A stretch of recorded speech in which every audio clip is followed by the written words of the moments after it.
Tagpi na. Noiram o nairam, puwera ba yung, lobby diyan ng mga kumpanya sa mga gumagawa ng correct.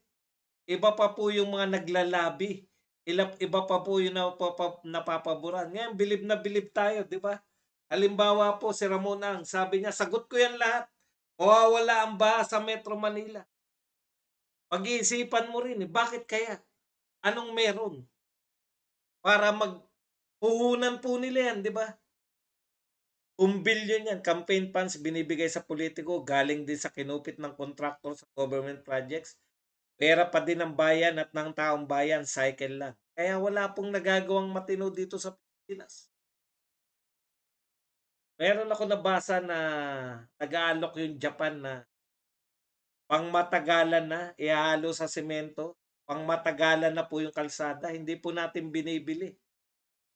Eh, paano na lang kung panghabang buhay na yung kalsada, papaano kikita yung mga kontraktor, papaano rin kikita yung mga politician na may katkong sa mga kontraktor. Ang laki po pala nito.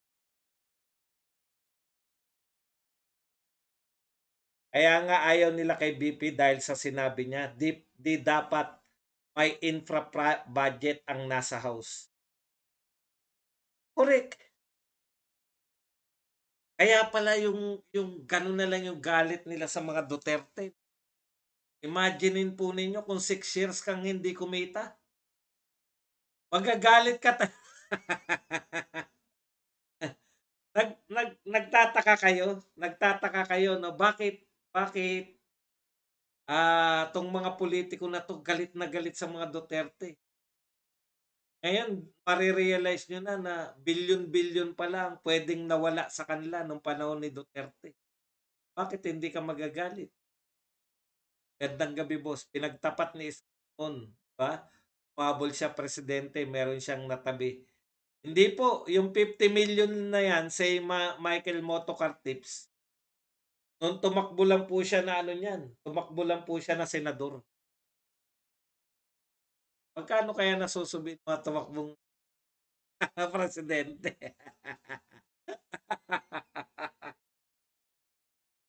Gandang gabi po, Boss Mads. Kaya pala may takbo ng takbo. Akala ko naghihirap po yung mga tumatakbo. Akala ko naghihirap yung mga tumatakbong natalo.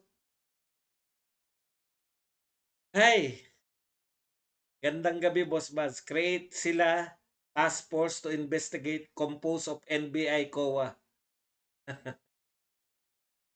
So happy boss, may na-unlock na naman na ayaw mo noon. Ano yung na-unlock na ayaw ko noon?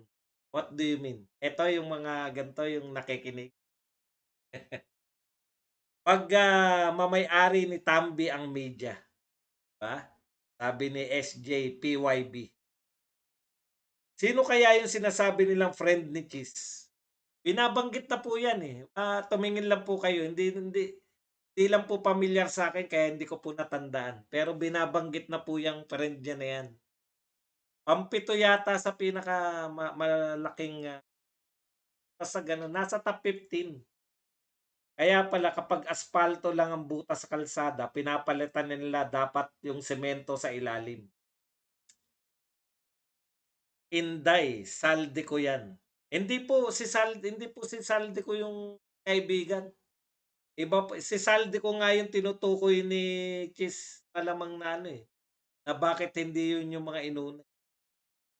Ewan ko rin, taga Sorsogon ba si Saldi ko? Nalito na. Grabe nalulula ako. Akala ko ang mga nag-invest lang sa crypto ang puwedeng yumaman ng gusto. Puwede rin pala yung nag-invest ka sa politika. Kaya nga ang ibang kalsada magaganda pa, binabubungkal na para ayusin daw. Grabe pala ang laki ng lagayan, sabi ni Gilbert S. Kung gusto mo manalo sa sweepstake, magpolitika ka. Kaya nabago na po yung iniisip ko na 'pag natalo ka, kawawa ka, eh. Hindi po pala, matalo manalo okey. Okey mamolitika, matalo manalo. Maganda naman 'tong ginagawa natin. Masaya kasi si Chis panoorin, eh. Ang daldal 'no, naiikot tayo, ta's kasama pa yung pagpapa-cute, gano'n. Ah, nandadamay na lang yang mga kawatan like Saldico. Huwag gano'n dalin. Hinay-hinay ka lang. Good evening, Sir Buds. Ako po, mas gusto ko si Chis, 'no? Mas gusto ko si Chis kasi 'di ba sinabi ko naman sa inyo, tayo po nagpanalo sa'tin. Yung boto po natin ang nagpabaliktad sa kanilang lahat. Kasi may mga pangarap po 'yan, eh, na mas mataas pa sa Senado o kaya maging senador pa uli. Alam niyo na kung bakit mas gusto nilang maging senador. Samantala kaming mga mahihirap nagtitiis kapag may kamag-anak na may sakit, hindi man lang madala sa ospital, lalo na yung may cancer. Tahalya Andwa. Bago Chris Escudero is trying to win the charm of the public servants. Nagtatanim siya kasi alam niya, mga ulupong ang nasa paligid niya. Boss, nagtataka ang taong bayan bakit sa dami ng anomalya sa HOR, takot na takot si BBM patalsikin ng pinsan. Si Chis nga, binabanata na hindi pa mapangalanan yung mga bumibira sa kanya. Ganun po ka-powerful yun. Magtataka ba kayo? Very powerful. Bagal madagdagan ng subscriber mo. Bagong format, okay yan. Uso si Chis kasi maraming galit ng mga trolls diyan. Talaga magagalit talaga yung mga loyalist sa kanya. Buong yun pala yun, dun pala nagmumula yun na buong akala nila kanila si Chis, 'no? Kasi nagtataka ako bakit ganun sila kakumpiyansa kay Chis. Yun pala yun 'no? Ano rin pala, mahilig din palang mahilig din pala makipagkaibigan sa mga kontrakto. Open Bycam nayari si Tamba, wala insertion. Go, go, go, Senator Dante. Hindi naman dun, Efren Infante, hindi naman dun nagaganap lang yung insertion eh. Kung nasundan nyo si Toby Chanko, ang sabi niya, merong mga small committee. Nung hinalimbawa natin dito kamakailan lang, yung small committee na tinatawag, mas malaki pa yung insertion kaysa sa BICAM. Tatanggalin na ba nila yun? Eh, lihim yun yata eh. Tapos meron pa na tapos na yung budget, meron pa rin portal. O, paano mo yun? Ang problema po sa PhilHealth, kahit po member ka ng PhilHealth, maghihirap ka pa rin. Erbad, sa abogado rin ba si Congressman Marcoleta? Alam ko, abogado rin yata si yung anak eh, di ba? Hindi ko po sigurado ha.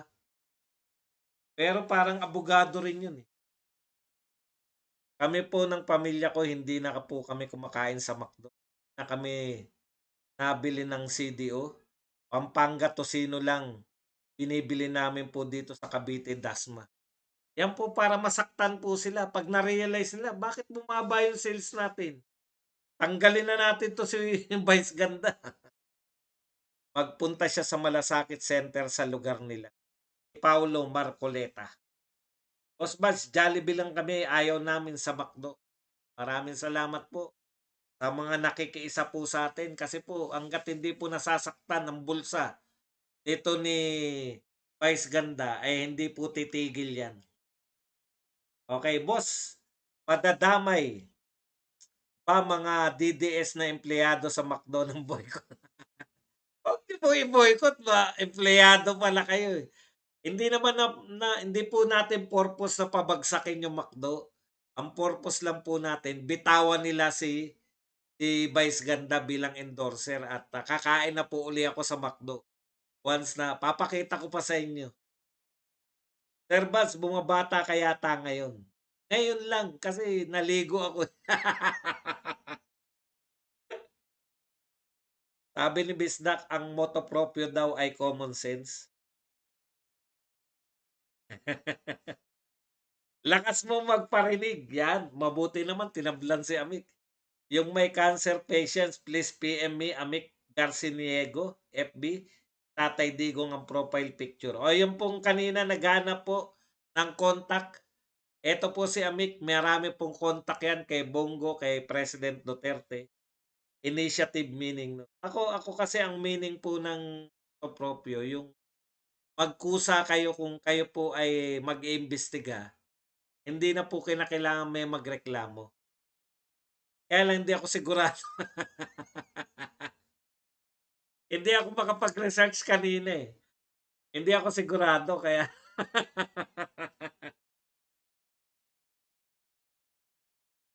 mag-Burger King na lang, 'yan. "Boss, mukhang, smoke screen nila ang impeachment kasi gusto nila maipakita na magkakaroon ng institution crisis at maipasa nila ang tyansa."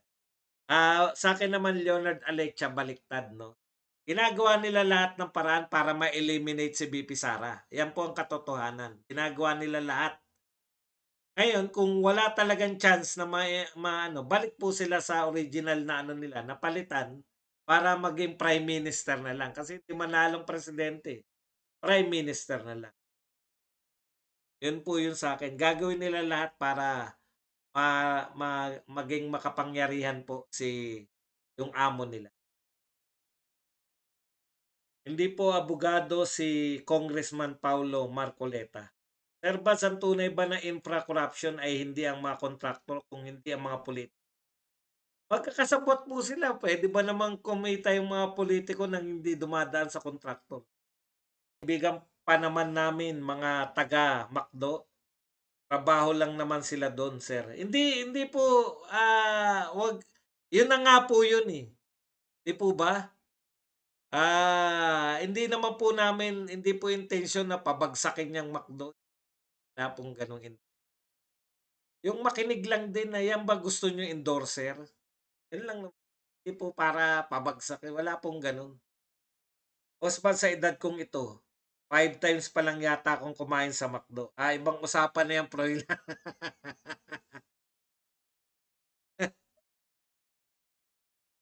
Baka naman dun sa tinitirhan mo walang McDo. Sa mga health center dapat dun dinala, yung sobrang pera ng PhilHealth. Kawawa ang mga less fortunate.